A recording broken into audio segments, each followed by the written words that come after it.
Welcome back to my channel. Today I'm going to show you how to create a virtual machine on your laptop or your PC. The method that I'm going to show you is quite simple, as it is quite easy to set up. I am going to show you how to create a Windows 10 virtual machine, but you can also create other virtual machines with the app that I'm going to show you. I should be using a Windows 10 computer to set this up, but since my Windows 11 computer is more powerful, I will use this computer to set the virtual machine and show you guys how to do it. For the best experience, use the most powerful computer that you have with you to set this up. Firstly, go to virtualbox.org/wiki/downloads.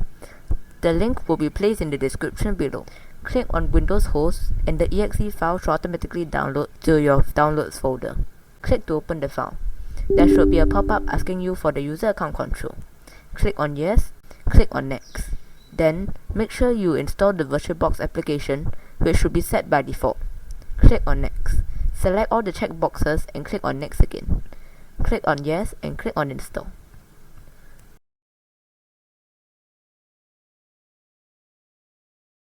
Once it is completed, open the application.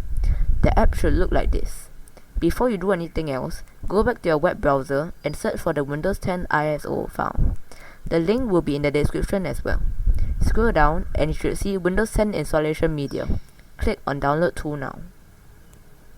After it is completed, open the file. Accept the license agreement. Create installation media and click on Next. Now, by default, you should see that the options stated are the recommended options for your PC. Stick with what is recommended for your device and click on Next. Once you are at which device you want to use, select ISO file and click on Next. Take note that you do not need to burn the ISO file as you are creating the virtual machine. Save the ISO file to any folder that you want on your computer, but you need to remember where you place the ISO file at. I'm just going to download it to my downloads folder so that I can remember where it is. Go back to the VirtualBox application and click on New. Type in Windows 10 under the name section, and the Windows version below will automatically change to Windows 10 instead of Windows 7. For memory size, select more than the recommended memory size, but also select more than 4096 as stated in the video, as I realized that the virtual machine is still quite slow. The more memory you allocate to the virtual machine, the faster it will be. However, take note that you cannot allocate too much to the virtual machine, if not your main computer that you are using right now might have issues. After you have set the memory size, click on Next. Then, use the default, which is to create a virtual machine hard disk now. Click on Create. Use the default again, which is the VirtualBox disk image. Click on Next. Then, you set how much space you want for the virtual machine. This is up to you on how much space you want to allocate for your virtual machine. I recommend you going for fixed size, because if you go for dynamically allocated, you do not know how much space the virtual machine is going to use. However, if you have lots of storage on your computer, then you should go for the dynamically allocated. Otherwise, click on fixed size. If you click on fixed size, they will ask you how much you want to allocate for the virtual machine. I would choose 20, but if you want to use the virtual machine more often, give it more space. Wait for it to create the fixed storage that you have just allocated. After it is completed, you should see the machine, but it is not powered on. Do not power it on yet. Click on Settings and go to Storage. Click on Controller and click on the round plus button, which is to add the disk. Click on Add and it's time to insert the Windows 10 ISO. Find the ISO using the location that you placed the ISO earlier and insert the ISO into the virtual machine. One last step for setting up, remove the empty drive. If not, you will not be able to use the virtual machine as it is blocked by that drive. Right click on it to remove it. After that, close everything and start the machine. The more memory you have placed earlier, the faster the setup and the virtual machine. Now, use the defaults or change it if you want. Click on Next and click on Install now. They will ask you to activate Windows. If you have a product key, you can enter it. If not, click I do not have a product key. Take note that it is free to use if you do not have a product key. For the operating system, It is your choice on which Windows 10 operating system you want, but the Pro version has the most features.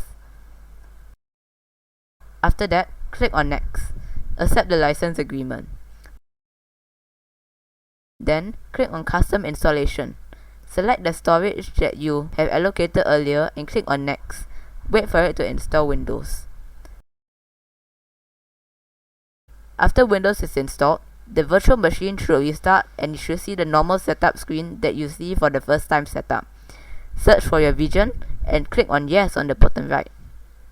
Choose the keyboard layout you want, and you can also set a second keyboard layout if you want to.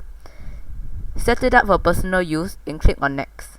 But before you click on Next, consider turning off your internet on your current computer, as they will ask you to log in with your Microsoft account. Luckily, for me now, I have the offline account option, even when I did not turn off my Wi-Fi.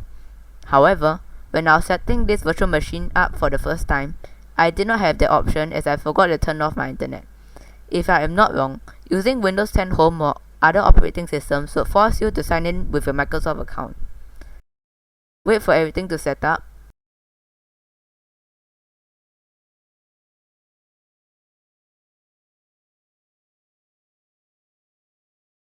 And should see the normal Windows 10 home screen.